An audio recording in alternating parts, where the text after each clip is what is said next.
Wow, ఎంత బాగుందో చూడు. థ్యాంక్స్ వాళ్ళ మమ్మీ. థ్యాంక్స్ చెప్పు అన్నకి. సర్ప్రైజ్. నిస్వాన్ వాళ్ళ మదరు చేసి పంపించింది. మొన్నేమో జైన్ వాళ్ళ మదరు చికెన్ బిర్యానీ పంపించింది. ఇప్పుడు మిజ్వాన్ వాళ్ళ మదర్ హలీం పంపించింది. సో బ్లెస్డ్ రే. ఎందుకంటే ఇంత మంచి మంచి పేరెంట్స్ ఉండడం అనేది చాలా లక్.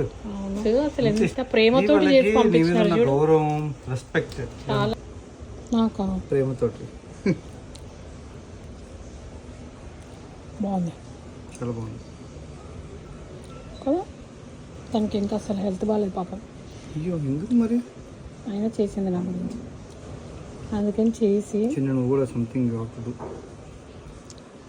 నేను వాళ్ళకి ఎంసెట్ ర్యాంకులు లేకపోతే అంతే కదా, నా తరపు నేను ఫుడ్ కాదు ఇవ్వాల్సింది. యాజ్ అ టీచర్గా అడిగి చెప్పిన, నీకు కంపల్సరీ ఎంసెట్ ర్యాంక్ తెప్పించి పెడతాను రా, నేను నీకు హార్డ్ వర్క్ చేపిస్తా, అండ్ ఐపీలో నీకు బైక్ బై మార్కులు తెప్పిస్తా అని చెప్పిన. ఇప్పుడు అన్ని ఐపీ ఎగ్జామ్స్లో అన్ని బైక్ బై మార్కులు వస్తాయి. కావాల్సింది అదే వాడికి. పేరెంట్స్కి అదే కదా గిఫ్ట్. అదే కావాలి.